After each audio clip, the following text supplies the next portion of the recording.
Okay, moving on. We have Cervest. Cervest is the climate intelligence company putting climate at the core of every decision.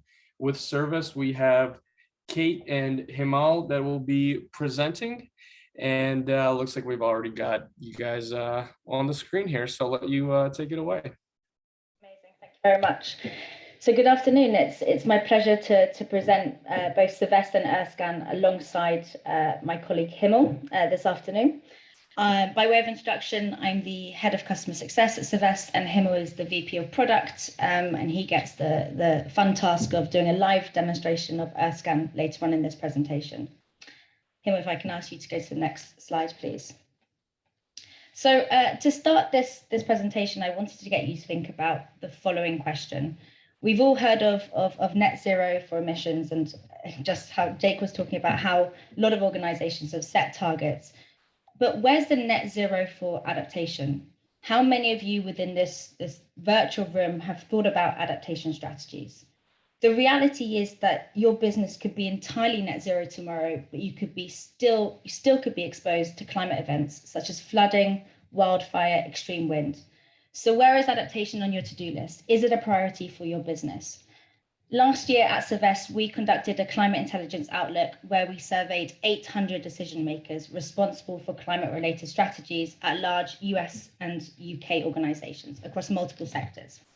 And 83% acknowledged that climate volatility poses a medium to significant threat to their business bottom line. But only 33% said they have plans in place to adapt to physical asset risk. So frankly, if you do acknowledge that this is a priority, but you don't have a plan in place, you are not alone. Himal, next slide, please. So as I said, many businesses are starting to get clued up on transitioning to carbon zero operations and making net zero targets. But the reality is that physical risks are locked in and will cause significant damage. And they're already costing us billions of dollars in building damage and business interruption today, and trillions of dollars are at risk without urgent actions. Extreme weather is expected to have significant impact on the real estate market. I've read an article recently that 5.4 million homes in the UK are at risk from sea and river flooding or flash floods. We're seeing more extreme and more frequent events happening across the globe, and the IPCC estimated $69 trillion in global financial losses by the end of this century from a 2-degree warming. And it was yesterday when the WMO and Met Office released an updated report stating that there is a 50-50 chance we'll temporarily hit a 1.5-degree warming in the next 5 years. Those two stats together are $69 trillion in global financial losses by the end of this century from a 2-degree warming, and a 50-50 chance will temporarily hit 1.5 degrees in the next 5 years, highlight the fact that we need to act very quickly. The inevitable increase in global warming has big implications for physical risk and the real estate sector. Preparing for extreme weather events and the financial, economic, and social impacts of climate change is critical. So we need to get moving on adaptation to survive and thrive in a low carbon economy. Next slide, please, Himal. So we're speaking to lots of real estate firms, and they're saying that there is intensifying pressure to quantify and to adapt to climatic risks. And this pressure is coming from, it's becoming inevitable, and it's coming from multiple sources.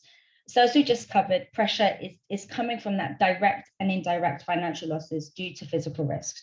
We're increasingly getting inbounds from companies who are coming to us and saying, an asset within their portfolio or an asset within their value chain has been impacted by an extreme event such as flooding in Germany or cold snaps in Texas, and they're under pressure to ensure they reduce damage and business losses in the future. But that pressure is also coming from pending and mandatory disclosure requirements. Over 60,000 firms face climate disclosure in the next 1 to 3 years in multiple geographies such as the UK, EU, US, etc. And then finally, there's other pressure points coming from investors, B2B partners, tenants, and shareholders who are all demanding more information and more transparency of their exposure to physical risk. Next slide, please. So what is the financial benefit in investing in adaptation and getting started on your climate intelligence journey now? The Global Commission on Adaptation states that every dollar spent on adaptation returns a financial benefit of 2 to 10 times greater. Of course, there will be upfront costs to making your assets more resilient to climate shocks, but the returns could be 4 times the initial investment, highlighting the value of the real estate sector preparing as early as possible. Alongside mitigating damage and disruption through adaptation plans, there are other financial benefits to getting ahead of the game. These include increased capital availability as investors and consumers and tenants start to favor low emission and more prepared and transparent real estate businesses. And of course, the financial and reputational benefits of complying with regulatory requirements. Next slide, please. So we understand the problem, and one thing that we really want to highlight here is that we appreciate how hard this is. How can you expect to put together a response to something when you don't have the access to the necessary information to inform that response? Today's climate science is not business decision useful. The data and modeling is siloed. Part of the problem is that these models have different temporal ranges, different resolutions, they sit in silos, which means that for an everyday business person in a business, they're not decision useful, especially for someone that doesn't have a climate science background. It's also not business decision useful because it's not asset centric. And therefore, how can we really expect real estate businesses to put together these informed adaptation strategies and to integrate today's climate science into their everyday decisions? Next slide, please. And that's where we come in. Until now, there just hasn't been the capability, the compute power, or the advances in AI to quantify, to interpret, or to integrate climate risks into core decisions. And we at Cervest have done all of that hard work for you through 5 years of deep climate tech and R&D. We're now allowing everyone to instantly access personalized climate health records for any building in the world, so they can pinpoint and quantify their climate risks to enable a more resilient future. And that's exactly what EarthScan does. So I'll now hand over to Himmel, who gets the pleasure of walking you through EarthScan and talking about how our users are applying climate intelligence across their businesses. Thanks, Kate. I'm really excited to be showcasing Cervest's flagship climate intelligence product, EarthScan, here today. EarthScan was purpose-built to enable enterprises, real estate firms, and governments to discover, analyze, and act on their asset-level climate risks and opportunities so that we can empower them to then adapt with climate change. EarthScan translates the world's climate science, and Kate talked about a lot of that complexity, down to decision scale for the first time. So building managers, owners, investors can start adapting existing buildings or future-proofing new ones, all at the click of a button. So let's jump in and show you how EarthScan is reinventing the real estate industry now and how they're becoming more climate intelligent. So jump into a demo here. So welcome to EarthScan. We've made EarthScan really easy to use and to get started on your climate intelligent journey with a few immediate upfront data requirements needed. From here, you can start building your personalized view of risk for the first time. So we often say that we provide the Lego set or the assets to start building that view of risk. So whether you want a view of your business unit or a geography view, or even one of your supply chain or your partners or competitors, you can do that all through EarthScan. So there are a couple of ways to do this. On the left-hand side here, we have our pre-populated asset catalog, which has over 220 million built assets mapped out across the US and Europe, with over 500 million and global coverage coming up in the next few months. And then on the right-hand side here as well, we have a way to bulk upload assets as well. So if you've got loads of assets, you can create a CSV file with lat-long coordinates, and you can also add in a number of different custom fields to drive advanced segmentation and analyses, which I'll showcase later as well. So I've gone ahead and uploaded a sample portfolio of commercial real estate assets here, and I just wanted to showcase the power of our asset catalog as well. So I'm going to use the Tesla factory here as an example, but equally imagine that this could be an asset you own, one of your competitors' assets, an asset you're looking to acquire.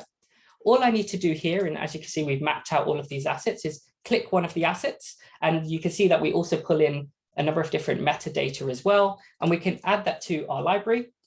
And then from here, I can just go ahead and create a portfolio of these assets. Here we go, we'll call that commercial real estate. And then you can see that a process that usually takes months with a consultancy firm or an in-house process to produce a very high level coarse and static report is now generated in moments and on demand. So for the first time, real estate firms can analyze their risk across multiple climate scenarios, and these are all aligned to the latest IPCC AR6 report across multiple physical risks. So on a single risk by risk basis from heat stress through to drought, or uniquely as well on a combined basis. So you get that unified view of risk. And then across multiple decision timescales. So I can look back to 1970 and all the way through to 2100 to inform a variety of real estate use cases across the entirety of an asset's life cycle. This is super powerful because we're seeing a number of different real estate firms with different holding periods, for example. Some may have a shorter holding period where they're looking at protecting the asset value in that short term, or they have longer hold periods where they need to start considering adaptation and mitigation interventions on those assets as well. And we've made EarthScan really easy to use and to understand as well, with a number of different data visualizations and insights. So here, our map view enables users to actually visualize risk for the first time and get a quick and at a glance view of risks and opportunities across their portfolio. But it also acts as a navigational interface for multiple scales of intelligence. So whether I want portfolio level intelligence, as I have here, or I want to dig into the asset level detail, I can do that through the click of a button. On the right-hand side here, we also have a number of expertly curated EarthScan insights that our team of excellent climate scientists and domain experts have put together to really answer those business critical questions and move us away from a world of data towards guided interpretation. So you can really understand the why, what, where of climate risk for the first time within your business context. So from everything from easy to use ratings to a number of different insights that I'll showcase shortly, you can then start to take action on a number of different risks and opportunities. So for example, our list view here enables real estate firms to quickly prioritize assets based on our risk ratings and also some of those custom fields that I talked about earlier as well, to then prioritize different asset level interventions. So this is everything from design through to retrofit to replacement through to even acquisition targets. This then helps you then subset your assets and then start to guide towards some of those decisions. And then we're also seeing that our users are then using some of these insights to then make a number of different decisions as well. So for example, we're seeing use cases around portfolio optimization. So things like looking at risk distribution and how aligned to my different risk tolerances, for example. And equally, we can then do that as well. That could be driven by some of our custom attributes. So we have a number of custom analyses that we can perform. So for example, here, I can now look at my exposure risk based on asset value, and I can start to make a number of new decisions there as well. We can also use insights such as our geographic insight here to then look at location planning decisions. So for example, where should I locate my next factory, commercial real estate, or even my next restaurant? I can do that all through EarthScan so that then I have an equally distributed risk across the entire globe. We're also seeing a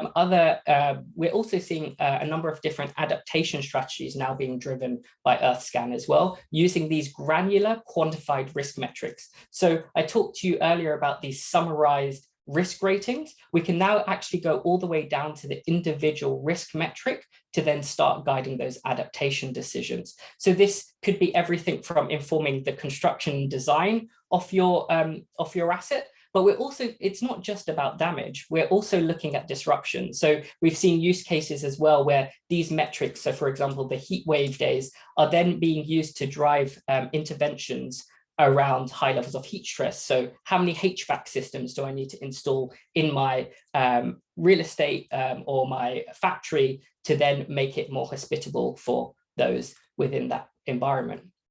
And then the great thing about EarthScan as well is that they can easily share these insights straight from the product with those carrying out the interventions, or even my tenants who are increasingly asking for these types of analyses. Or we're also hearing that banks and insurers are also wanting to see this intelligence to then start informing a number of different climate aligned financial instruments in the future as well.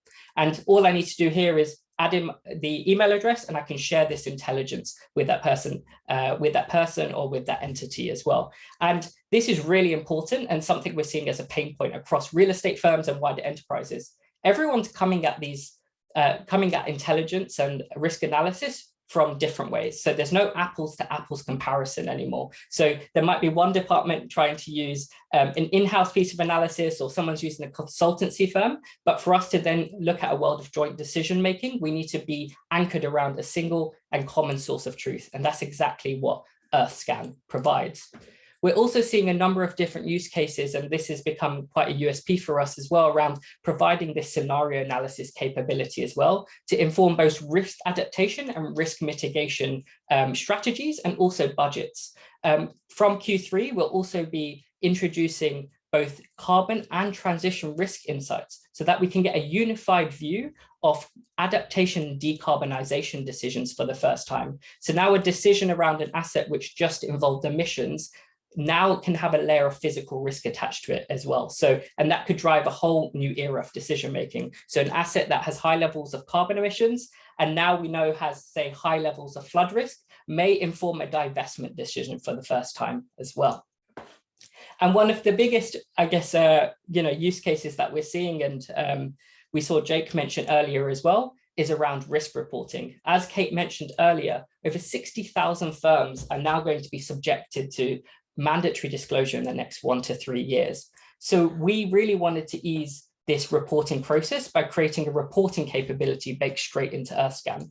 And I often say that TCFD is a great framework, but it's a framework without a framework. There are all of these different considerations that these enterprises and real estate firms now need to take into consideration, but they really don't know where to start, which is one, delaying the reporting process, but two, also creating a number of different reporting methods that can't be used in a standardized way. So we created a reporting capability with a number of TCFD aligned insights. It contains a number of different technical analyses, insights, and dynamic text that can then be used to inform those both internal reporting and market-facing disclosures going forward. So all of these insights here can be downloaded as both images, and we're introducing data files as well. And we can also download this report as a docx file for easy editing offline.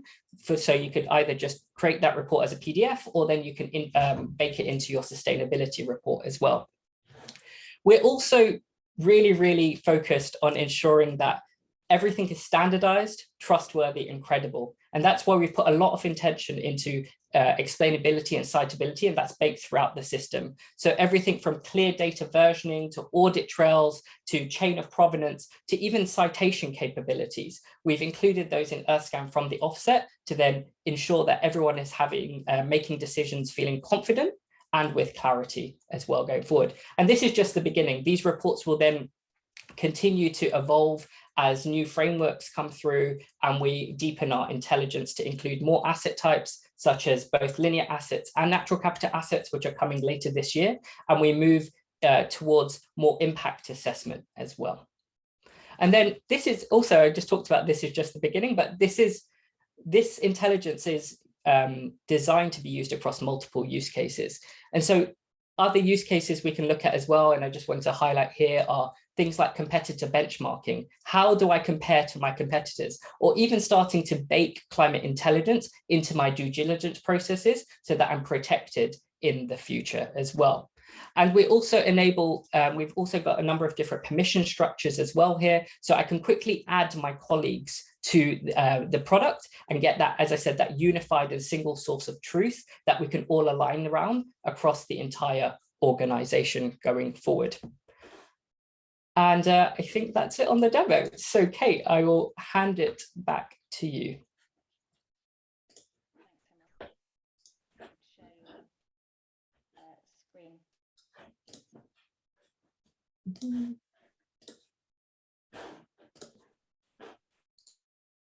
Brilliant. Go to the next slide. Thank you very much. Okay, so we are already monitoring assets linked to almost $1 trillion of market cap with our early pioneers, and that includes companies in the real estate and infrastructure sectors. But as Himmel said, we have an asset catalogue. We care about every asset on the globe. We're looking at bringing in natural capital, linear assets. So we're not exclusively working with the real estate sector. But with our real estate customers, we are working with multiple departments, ESG departments, departments in charge of M&A decisions, risk, operations, finance and innovation. And they're really trying to embed climate intelligence into those multiple use cases across those departments within their organization, trying to become a climate intelligent real estate leader. So I just wanted to touch upon a few of the use cases that we're hearing, and I know Himmel just demonstrated EarthScan and did mention them, but the majority of our real estate customers are large public enterprises or large private businesses. So they are facing mandatory disclosure, and they're using our reporting module to meet those disclosure requirements, but also to report both internally and externally. So our intelligence is not just for mandatory climate-related disclosures, but it's also being fed into ESG committee reports, board meeting reports, investor updates, and individual reports at asset level for tenants or insurers who, again, are increasingly asking for more information and more transparency. Climate intelligence is also being fed into operational resilience. So as our asset level intelligence is informing adaptation plans, mitigation measures, including asset retirement, retrofits, and replacements. So we have seen customers use the intelligence influence their decisions about how to retrofit buildings that are in high-risk flood zones. We've seen real estate customers ensure tenants remain comfortable and safe in assets, which will be exposed to increased heat stress. So they're making decisions on investing, like Himmel said, in HVAC systems to meet EHS requirements, but also to ensure tenants renew their contracts. Climate intelligence is becoming a critical component of M&A decisions. We have customers who have had to rely on those static, those time-consuming, and those expensive reports every time there is an M&A decision on the table. With EarthScan, they're able to assess the physical risk exposure of an asset, of a company, or a portfolio within seconds. And that way, they're able to make more informed decisions as to whether they should proceed with that acquisition. And as Himmel showed, they're able to share that intelligence and that report within seconds via the product. Other customers have used climate intelligence to inform their location planning strategy. So we worked with one customer who used EarthScan as part of their decision to determine where they should purchase their next key commercial assets.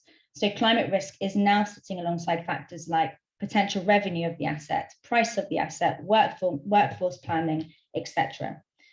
And because we do have an open network, our customers are using the benchmarking capabilities. So they're able to compare their portfolio with other portfolios across the similar geographies, similar sectors, and also their competitors. And then finally, which I find the most exciting, because I said on the customer success side, we're hearing from our real estate customers that there are new opportunities, new growth opportunities from embedding climate intelligence within different departments across their organization. Final slide, Himmel.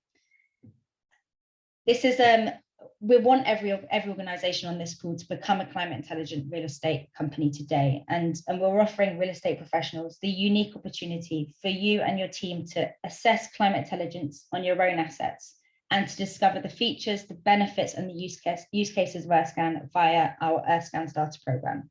So this is a 1 to 2 week opportunity where we'll help you build a portfolio of assets that you own, assets that you care about, to gain invaluable insights on your assets, and then start that first step to becoming a climate intelligent organization. So if you are interested, I know we'll also pop our emails in the chat here, but if you are interested in starting that journey and starting to understand your physical risk, please do let us know, and the onboarding process is exceptionally quick, so we can get you set up very, very quickly. On that note, I think we've got 5 minutes left. I'll open the floor to any questions. Thank you. I think there's quite a few. Thanks, Kate and Himmel. We've got a question here from our CEO, Michael Beckerman. How do you get tools like yours to real estate companies that aren't as large or public as the case studies you highlighted? What is the value to the real estate industry as a whole, especially local real estate owners and investors? You can, So one of the things I'll say around, you talked specifically around larger public companies, is we're actually looking to release a freemium offering very soon so that everyone can get access to this intelligence and we can democratize climate intelligence, because we all need to act in a joint capacity and collaborate around risk if we're, as Kate alluded to earlier, to survive and thrive in that low carbon economy. So, and a lot of our pricing is asset-based as well, so then it's flexible to those different sizes of firms and those different use cases as well. Kate, did you want to talk a bit more about the value prop to the real estate industry as a whole? Yeah, I might just add as well that everything that starts at the asset level on EarthScan, and then we aggregate up to the portfolio level, no matter what size that portfolio level is. And yes, mandatory disclosure is going to hit most of the larger organizations across the globe, but the other use cases such as adaptation, risk mitigation, transparency to tenants, that doesn't matter whether you're a large commercial real estate organization or you're a smaller real estate company based in London with just London-based assets. So I think that the whole point here is that mandatory disclosure is not the only use case for climate intelligence, and we want small enterprises, large enterprises to have the same standardized view of risk, and that's why our kind of unit of currency within our pricing packages is the asset. Yeah. And I think the value prop as a whole as well is anchoring every one round a single and common source of intelligence that's trusted and standardized, so we can be reading off the same hymn sheet when we're making those decisions as well. So whether you're an owner looking to adapt your asset, or whether you're an investor to start optimizing your portfolio, you can do that with the same language, so to speak. And I think this addresses another question that I'm just seeing here as well around how are you going to avoid gamification, ensuring some of the poorest countries, for example, are able to access this intelligence, given that they're most at risk. That comes with that democratization angle. We very much believe in democratizing intelligence, and that will be done through the freemium model. Great. Another question we have here: mandatory disclosure is already in force in a number of countries, and there are thousands of companies voluntarily reporting on their climate-related financial risks already. How are they doing it without EarthScan? Start, and Tim, you can jump in. Typically, most companies we're speaking to that have already got a voluntary TCFD report out, they've gone via the route of working with consultants. It's been typically a 3 to 5 month process, fairly expensive process. And I guess some of the pain points there are the report is static, it's out of date as soon as you divest from one asset, you acquire a new asset. But also some real estate companies have tried to do this in-house, tried to source data from different public available data sources, privately available data sources, and have decided to come elsewhere because it's incredibly difficult. But most companies we're working with are doing it going down the consultancy route. Great. Yeah. Oh, sorry, Hemel. I was just going to add there as well is reporting is just one use case, and it's the anchor use case, right? If we live in a society where this is a tick box exercise, we're never going to move towards those adaptations and interventions. So reporting should be seen as a means of, and I personally see it as a means of creating a plan and being held accountable to it. But we're seeing some of the more sophisticated and more, I guess, climate intelligent real estate firms already out there already identifying this being as a competitive advantage, right? We have a new era of business intelligence that can enhance decisions for the first time and then lead us on that adaptation and opportunity journey going forward. Great. And one final question. How have we found the marketplace for sustainability in various parts of the world, for example, USA versus Europe?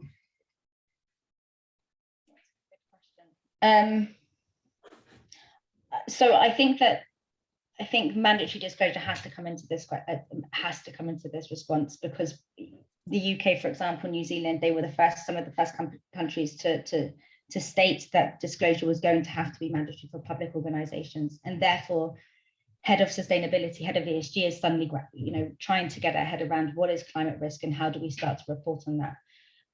But I would say large organizations that are are facing huge consumer pressure. So most companies are, no matter whether there is disclosure pressure, are having to get ahead of this.